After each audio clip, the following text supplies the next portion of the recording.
Hi, I'm Aiden, another internet nerd. You ever want to know how good a game is, but coming from someone that doesn't know what they're talking about?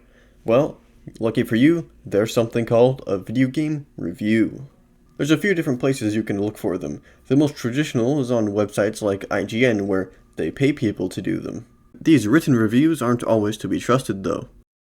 Journalists are paid to write the reviews, and so they get early copies of the games provided by the publisher.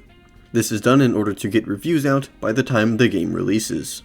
It always depends on how early or late they receive the review copy, but these professional video game reviewers will essentially have to binge play the games, often not even reaching the end. Also, reviewers don't really get paid that much. I won't claim to be an expert on this, but I'm pretty sure that these factors contribute to lower quality reviews, and those that feel like they don't have much substance. I find it a little hard to describe exactly, but there's a stigma around these reviews nowadays, and I don't think it's totally unfounded. Usually these written reviews get turned into video reviews, and as an example of how both a video adaptation and the original review can go wrong, I'd like to look at IGN's review of Xenoblade Chronicles Definitive Edition. The most obvious problem with this review is with the narration. At multiple parts in the video, the narrator just mispronounces names of the main characters. Still, it just feels great to be back with Xenoblade Chronicles' memorable cast of characters, whether it's the lovable meathead Rain, Correct pronunciation is Rhine. Or the stoic and inscrutable Duncan. Correct pronunciation is Dunban. The narration wasn't done by the reviewer himself, but it's still not a good look. IGN did re-upload the video with fixed pronunciation, which is nice, though they still messed up one. Dunban. Also, when talking about the menus, they show the 7th party member in the game, which is a massive spoiler. They did not fix this in the re-upload, instead adding a spoiler warning in a YouTube comment. This comes off as especially lazy, considering there is a feature in YouTube where you can go in after you upload the video and blur stuff. Now, I don't want to spoil anybody, so I've decided to use that very tool. Now on to the actual review itself. There's a lot of little things that bother me, as well as some things that I just disagree with, but they're opinions, so I can't factually prove them wrong. And I'll go over those first. Several times they mention how weird the world is. The premise of Xenoblade Chronicles and the weirdness of the world it takes place in maintains its charm. The world is remarkably weird and unique, and areas are diverse. But honestly, I don't know what they're talking about. The game takes place on the corpses of these two giant titans who were at war. That's really cool. Sure, there are some goofy comedy scenes and these little guys called Napon. And yes, there are unique areas, but weird would not be the adjective I would use. Now, this version of the game added a new playable epilogue called Future Connected, where you travel with 3 characters. First, we have Melia, one of the most beloved characters in the entire series.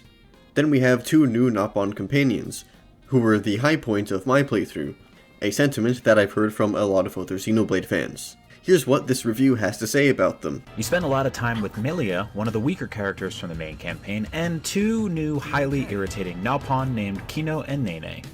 This would have been absolutely fine if they legitimately backed up their points, but all they do before moving on is play this clip which doesn't prove anything. Miss Melly, what's wrong? Is tummy hurty? The review also says that the game requires grinding. Combat can grow a little dull at times due to the fact that the campaign requires a significant amount of grinding, but that shouldn't be the case at all unless you just ignored all of the side quests. The strangest part to me is this part. Feels like maybe there should be a middle ground between no combat dialogue at all and having all the characters scream at you uninterrupted for the 100 plus hours it takes to complete the campaign. They say it takes 100 plus hours to beat the campaign, but I cleared it in just over 50, and the average time on howlongtobeat.com is 51. Even in this very video, at the part in the menu when they accidentally show spoilers, they're in the second to last area of the game, and it shows that they're at 58 hours. I don't know how they made it to over 100. Now let's get to the part which actually blows my mind with how dumb it is. The story goes to some really weird places that are as confusing as they are preposterous, but it owns its own absurdity so well that it works even when people keep re-explaining the same concept in a dozen different cutscenes. So I can use this power to change the future. We'll change what happens. We'll change the future together. We can change our destinies. Change the future. Huh, I wonder if they can change the future. This is the worst part. So in the game, the protagonist, Shulk, gets a sword called the Monado. The Monado gives him the power of foresight, which means he can see into the future, and possibly change it. This is incorporated into the gameplay, and is also a very important part of the plot. The power of foresight helps Shulk because he knows what moves his opponents will take during battles, but he also gets other visions like seeing people dying. Two of the clips they show here are from the same cutscene, which is when it is first brought up that he is getting visions. And not only that, but the power to change the future plays into the main narrative theme of the game, which is to forge your own path and seize your destiny. So being able to change the future is the main gameplay gimmick of the game, and plays a major role in the plot, which plays into the game's main theme. I'd say it makes a whole ton of sense that this would be repeated throughout the game, especially in the scenes you played in the video that were all from the beginning of the game. They end the review by giving Xenoblade Chronicles Definitive Edition an 8 out of 10, which I would actually agree with. I do agree with a few of the points they made, but for the most part, this review makes very questionable points and doesn't paint an accurate picture of the game. Maybe it would have helped if they actually explained their points. Also, they say this at the end. The impressive graphical overhaul and welcome quality of life improvements make this the best version of Xenoblade Chronicles we've ever had. A lot of people have criticized them for saying this, when the other two versions of the game reviewed by IGN were scored higher than this one, but I'll actually defend them on this, because while yes, it's the same company, these reviews are all written by different people. It is pretty funny though. There's also the infamous instances of journalists being good at writing, but not at video games, and blaming it on the game. Especially in recent years, this type of review has proven mostly unreliable. You can often see games with positive critic scores, but horrendous user scores, which, well, brings us to the next topic. There's these things called review aggregators, where professional reviews get combined into a single score, and users are also allowed to review the product, producing a user score. Now, this isn't a terrible idea or anything, but it is hard to trust. We've already talked about professional reviews, so let's talk about user reviews. Now, every popular game is simultaneously the best and the worst thing ever depending on who you talk to, so every user review is going to be a 10 or a 0. This could also be because a lot of the users that go out of their way to write the reviews are the people that feel really strongly about the game. User scores may seem more trustworthy at first, but once you actually start to read them, you'll realize that that is not quite the case. Most people who put reviews here try to condense their thoughts into a concise sentence, or sometimes a paragraph. But because of this, they provide absolutely zero valuable insight. There's also stuff like review bombing, where a bunch of people decide a game should never be played, so they give it a bunch of zeros to intentionally lower the score. This is because nobody is civil on the internet. Honestly, the only way these review aggregates help is if a game has a consensus really high or really low score between the critics and users.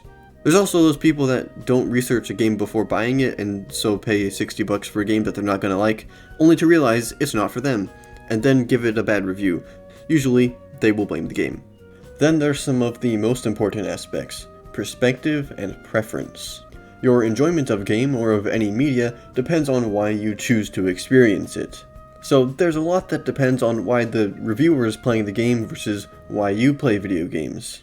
If you're someone that plays games for the story, are you really going to trust a visual novel review from someone who's only ever played Fortnite? And then when we get into series, it turns into a bigger mess. If a new Halo game is coming out, someone who knows nothing about the series will probably get more out of a review from a reviewer who is new to the series. And a diehard Halo fan will probably want to look at reviews from someone similarly knowledgeable about it. Those very knowledgeable people can be found on YouTube. YouTube provides a lot of upsides. These are just normal people with as much time as they need to make a review. It does become different though when YouTube becomes the creator's job. If there's a channel that serves only to cover a certain series, the creator's emotions may be heightened because they depend on the series for income. There's also reviews that serve more as entertainment than a formal review. If you've seen them, you know what I'm talking about. There's a very specific formula they follow. In fact, let's make a video game review. First, give yourself a little introduction. Hi, I'm Aiden, another internet nerd. Then introduce the game, and the relevant information for the review. Probably crack a quick joke here too, can't be getting too serious. Today I'm talking about Sonic 06, a game the internet has eaten alive for the last decade and a half. And let me tell you a little secret, it's not very good. If you want, you could also go into the history of the game's development or something. This game was made by Sonic Team for release in the 2006 holiday season. Little did they know, it would be really bad, and people would not like it. This was because Sonic's daddy, Yuji Naka, left the company, and also because they rushed it out to meet the 2006 holiday deadline. Now for the actual review portion of the video. Don't be afraid to get some basic information wrong. Nobody's gonna notice unless they've played the game. For this section, you might want to go with something basic, like starting with gameplay, then going to presentation, and ending with story. It also helps to flex your acting skills by pretending to play the game. Let's start by talking about the gameplay. It's bad. The controls are like driving a car, except every time you tilt the wheel slightly too far, you get into a wreck and kill 2 families. Also, you can't make it through a level without seeing at least 3 bugs that directly impede your progress.